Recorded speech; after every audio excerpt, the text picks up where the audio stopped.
there anyone there who can help me? Mr. Anhauser said I could call any time for service. Nobody's there after 6 o'clock? Look, you don't understand. I can't get the stove to work. Nobody's there after 6 o'clock. Look, I need help. Nobody's there after 6 o'clock. Look, would you please listen to... what am I yelling at a recording for? Hiya, Kate. Hi, Archie, Arch. Hey. Boy, are you a popular young man this evening. Huh? 3 phone calls in the last half hour. Hey. Yeah. Janet Logan called. She said you may not remember her. You haven't seen her in a couple years, but she still lives over at the same apartment. Her phone number is... I know the number, yeah. Oh. Yeah, and a Helen Price called. She's only going to be in town for a couple of days. She's staying over at the Monique Hotel for Women. Her phone number That's okay. I remember the number. Your mother called. Oh, really? Yeah, she wants you to call her at home. Oh. What's the number?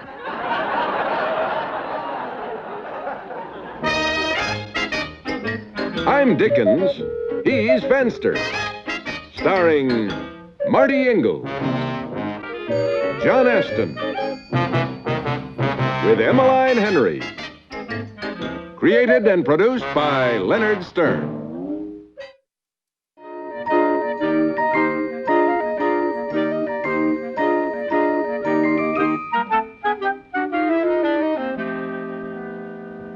I think I'd better call my mother. No use, Arch. She won't be home till 8:30 anyway. Oh. Boy, this is a complicated mechanism. What's the matter with it? I can't get it to work. Oh, wait a minute, Kate. Well, what about Harry? Are you kidding? The mood he's in, I'm afraid to ask him to do anything. Yeah, he's pretty upset about Bannister making us work tonight. What's the story, Arch? Well, it seems that Harry feels that Bannister should have spoken up and taken the blame instead of... There used to be a time when a man could depend on the... Hi, Arch, how are you? Where's the dinner, honey? Where's the stew? I can't get the stove to work, Harry. Oh, now, come on, don't make a big thing out of it. You read the instructions. Now, let's see. You'll set the oven at 350 degrees, the broiling temperature, thermostat level, roast meter, automatic roast control, timing mechanism, attach coil to level pressurizer, let front rheostat to grovator level. Make me a sandwich. You start with the soup, I'll find out how. No, wait a minute. I'll do it. Harry, you're mad at Bannister. You don't have to take it out on the stove. He should have stood up to the big boss. A man must never be afraid to tell the truth, no matter what the consequences. That's what I would have done. That's easy for you to say, Harry. You weren't involved. There may be things you don't know about. Maybe other people were involved. Maybe he's protecting somebody. Hey, Harry, if you turn on any more heat, you'll have enough to launch an Atlas to the moon. Oh, you're exaggerating. I'm not turning...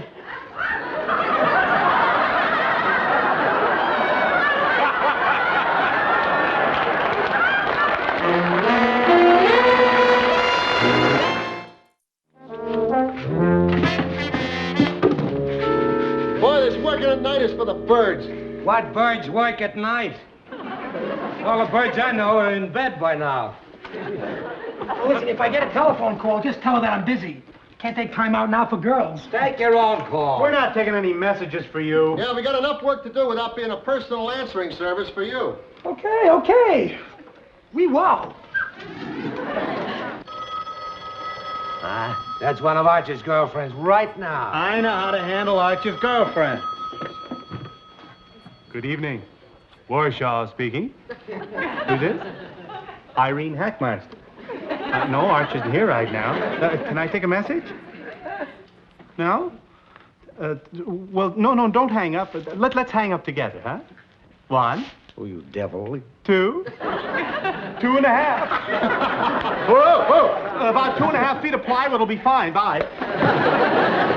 Sorry, Mr. Bannister. I know precisely what's going on. Another one of Fenster's girlfriends on the phone. This sort of thing infuriates me.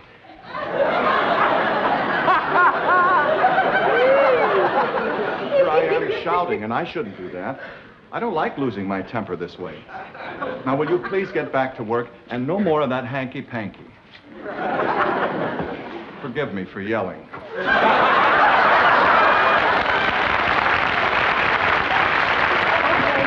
Here's some of those nails you wanted now. By the way, did she call? This is Irene. I expected a call from Benita. Oh, wow. It means that she may be coming on her way over here now, and I gotta... got work to do upstairs. Yeah, well, if she comes by here, don't expect us to play host. We got enough work to do ourselves. Okay, just tell her I'm working, that's all. But be nice to her, huh, fellas? Tell her he's busy. Be nice to her. Ha! I got a half a mind of hello. Hello, can I help you? I'm looking for Arch Fenster. He's busy. Would you care to wait? Oh, thank you. You know, I've never been around construction before. I find this very interesting. And crowded. It'll be even more interesting if you were acquainted with the technical terms. This is a 2x4. So-called because of its dimensions. 2, 4. 2x4. Oh, boy. Robert, this is a monkey wrench. Why did they call it a monkey wrench?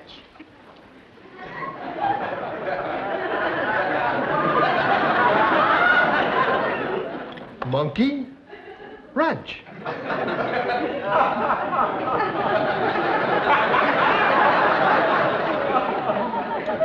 Why do they call it a monkey wrench? Tell us, Harry, tell us. Yeah, what?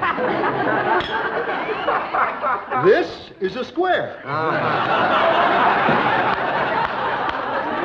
Well, all the friends are in, Hey, Benita!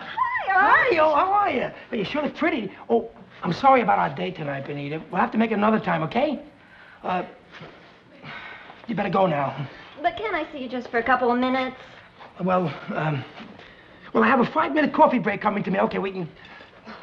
Fellas, will you excuse me for a minute? It's hard to when you're all, you know... Oh, yeah. Okay, come on, let's sit right here.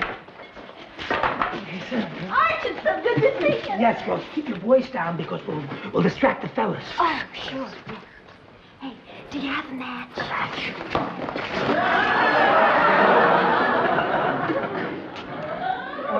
Well, happy birthday, young lady.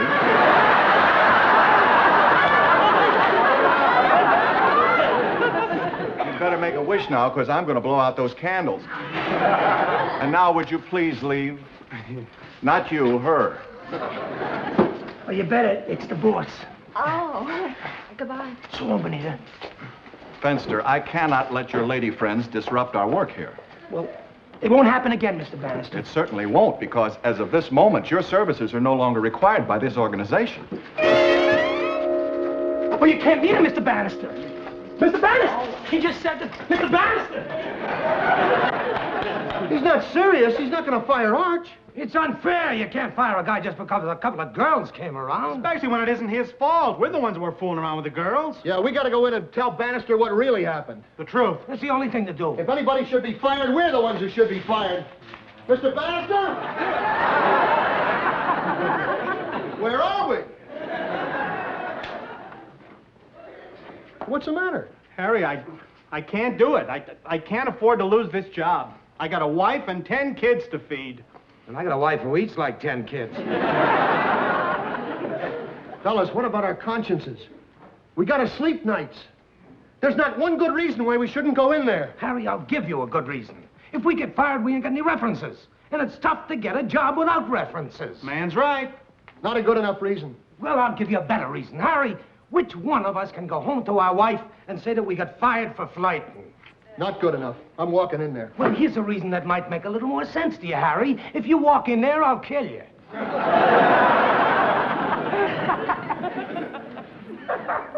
Sorry. Oh, Harry, Harry, please, 10 kids. We got to do something, otherwise we'll be in a lot of trouble. Yeah. Come on, Harry.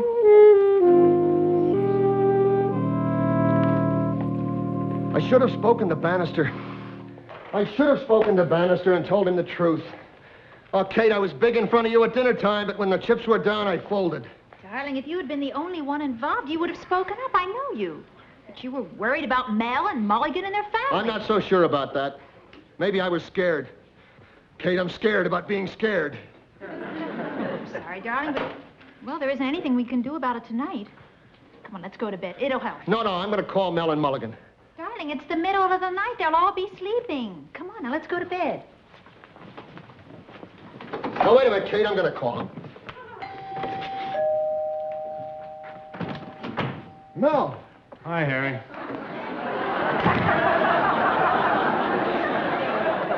I couldn't sleep. Me neither. I told Isabel. I told Kate. I gathered the whole family around, Isabel, the 10 kids. I told them the truth, and I might lose my job. You never heard such crying and whimpering and sobbing in your life.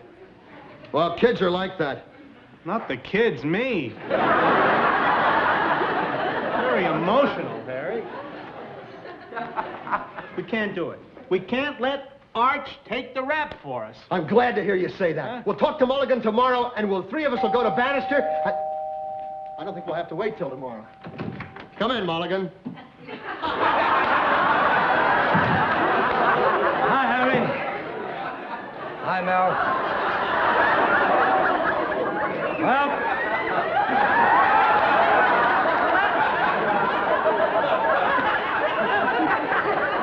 I couldn't sleep. Eloise and I had a big discussion.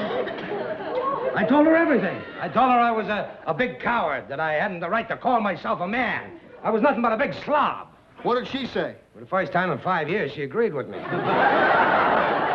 the first thing in the morning tomorrow, we have got to go to Bannister and tell him the truth. Great! Right? That's it. We'll do it. Agreed? Good. Terrific. Okay, let's get our coat. Hey, wait a minute. What about Arch? Don't you think we ought to tell him what we're going to do? That is, if he'll still talk to us.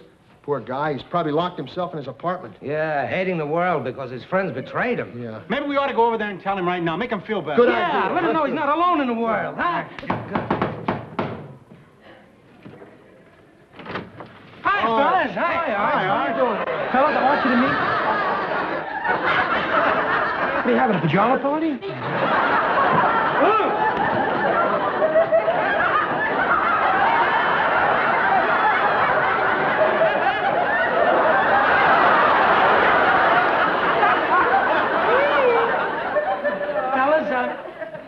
I'd like you to meet Laura Pelton. Laura, this is Mr. Dickens, Mr. Warshaw, and Mrs. Mulligan. How do you do? Oh, yeah, oh.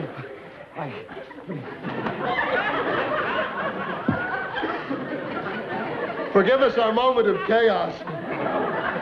But a pretty face launches 1,000 slips. Oh, boy. That was quite a disabiliment there.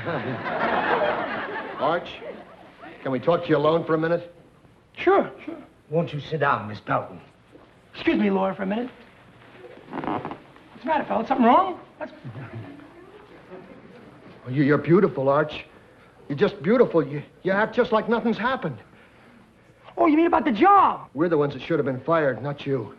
All right, what are you talking about? It was all my fault. No, it wasn't your fault. We're the ones that fooled around.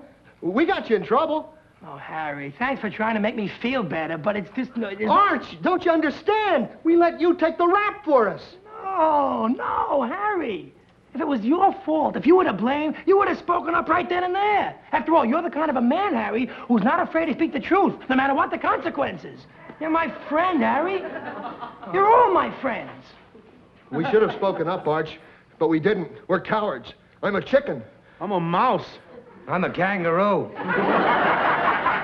Well, there was nothing else left but a rat. Arch, do you understand? You lost a job you had for 10 years because of us. He doesn't understand. You understand, don't you? We betrayed him. Do you understand? See? Ow! Come on, Arch. I think we can do without your friends.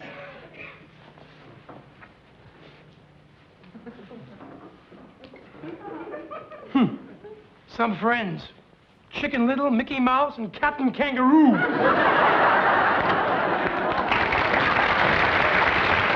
Well, at least now he knows who's to blame. Yeah, but we forgot to tell him the best part. How we were going to sacrifice ourselves. Oh, Arch! Arch! We're really wonderful guys. We were going to sacrifice ourselves. Arch! He's gone. Maybe we better go over to his place and tell him now, huh? Oh, yeah, but he's gone out on a date. There's no telling when he'll get back. Oh, you guys go home. I'll go over and tell him. What about your sleep, Harry? Oh, don't worry about that. I'll sleep over at his place. He's only 5 minutes from work. Yeah, all right. Thanks, Harry. Well, I'm going to go home now and tell Isabel. And I know just what she's going to say, too. She'll say, don't worry, Mel. I'm proud of you. And I'm going home and tell Eloise. And I know just what she's going to say. Once a slob, always a slob. You can't win. Arch, you got an extra pair of pajamas? I got a whole drawer full of them, Harry. It's in the bottom cabinet. Thanks.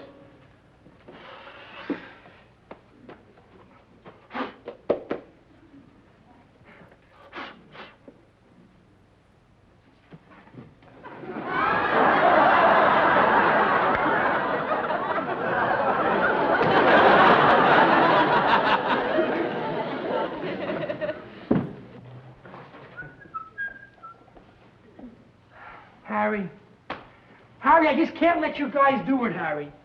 Harry, look at Mel. He's got 10 kids. He can't afford to lose his job. Arch, we gotta do it. We won't be able to live with ourselves if we don't. Now, no more arguing. It's 3 o'clock. Okay.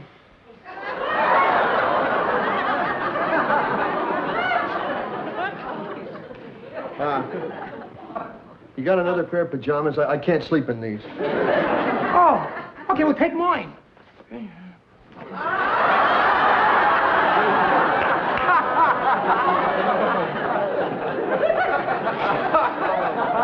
Never mind. Did you set the alarm? Yep, the alarm is all set, Harry.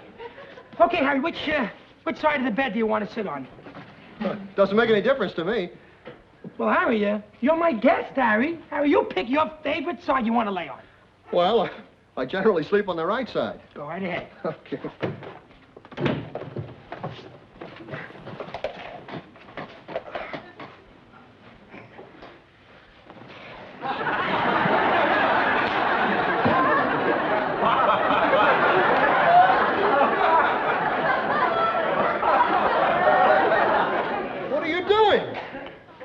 It's my favorite side, too. Get out of here! Over the other side of the bed.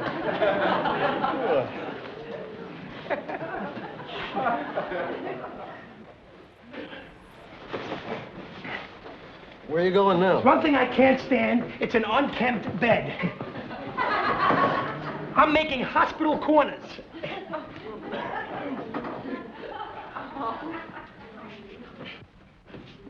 That's good enough. That's what the nurse said. But Ben Casey bawled her out and made her cry.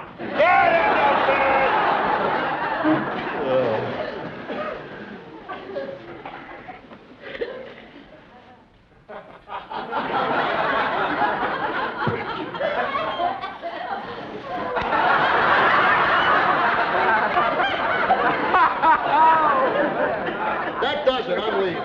Oh, Harry, please don't. Harry, listen. Harry, look. I'll give you your own blanket, okay? Okay? Just stay here. I'll give you your own blanket. You can have your very own blanket.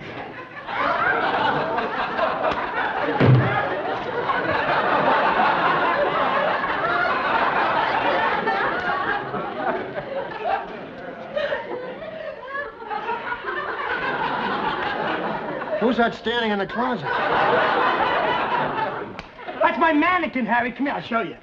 See, I like to have all my clothes match. You know, shirt, tie, shoes, socks, you know. So I plan a week ahead. Here, look, I'll show you. Monday, Tuesday, Wednesday, Thursday. Wait a minute.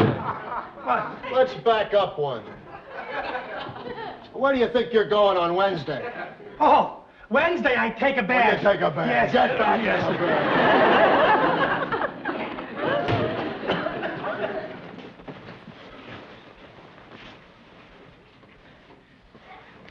Well, good night, Harry. Good night, Arch. Thanks for being such a wonderful friend. Don't thank me. Good night. Good night. Good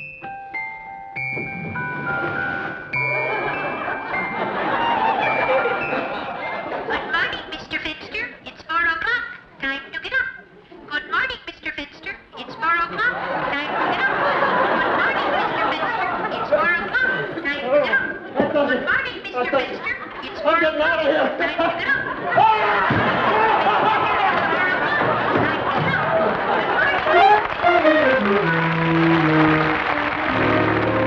So what we're trying to say, Mr. Bannister, is that Arch is not responsible for what happened last night. we're the ones that were fooling around on company time, and so we're the ones who should be fired, not Arch. Well, I commend your bravery, but the facts remain the same. It's just that the guilty party isn't Arch, it's you. Let's see, I'll have to write another report. Oh, Mr. Bannister, please don't dictate that letter yet. Please, hear me out first, please. 1 moment, Miss Nelson. All right, go ahead, Fenster. Mr. Bannister, I want you to reconsider before you fire these men. These are pretty wonderful guys. Just look at Mel Warshaw. Mel Warshaw is a solid worker who doesn't know the meaning of the word quit. Ask his wife. And the 10 children. And look at Mulligan. Robert Dangerfield Mulligan has been in charge of supplies for over 12 years. And do you know, Mr. Bannister, that during that time, he hasn't so much as lost one piece of lumber, not one tool, not as much as one nail.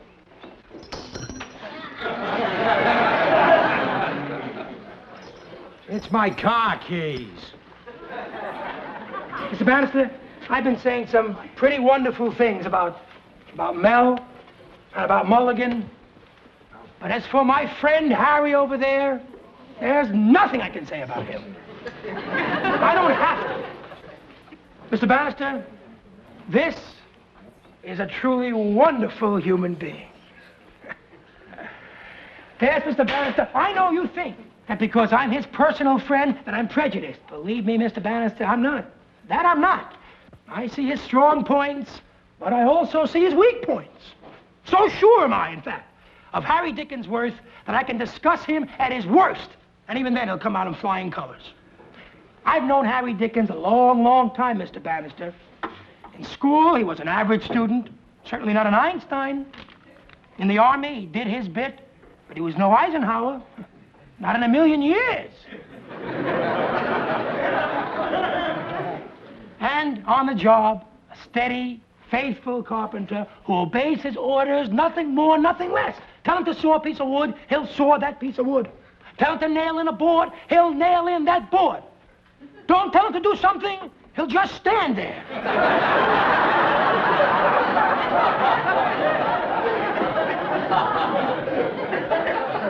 Mr. Bannister, the point that I'm trying to make is that these are pretty wonderful guys. And when they saw pretty girls, well, they reacted just like any normal man would. They looked, and they listened. And why wouldn't they? We all would, every one of us. Why? Because we're human. Just plain human. The defense rests.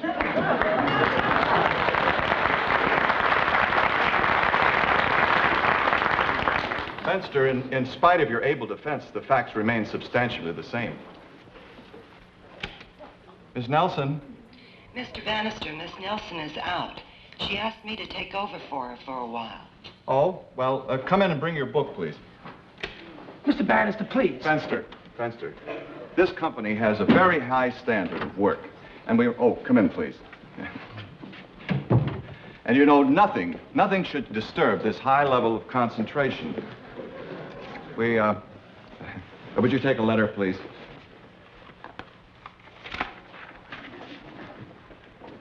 Dear Mr. Gorgeous Pair of Legs.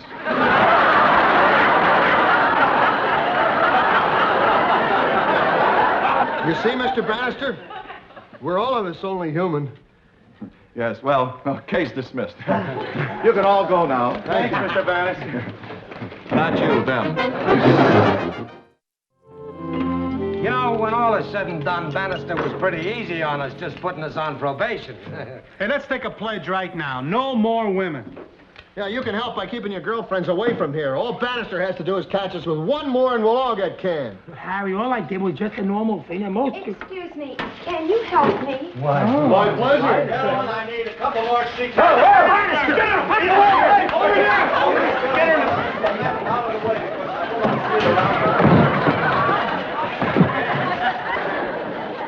Gentlemen, have you seen my wife?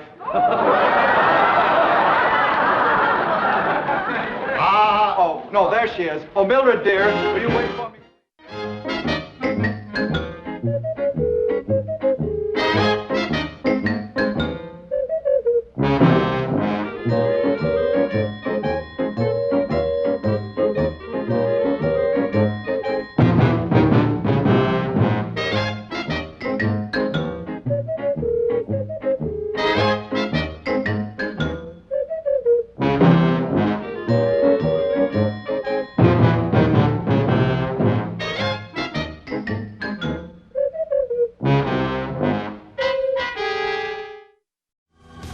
If you've enjoyed your journey on the TV Time Machine, please like and subscribe.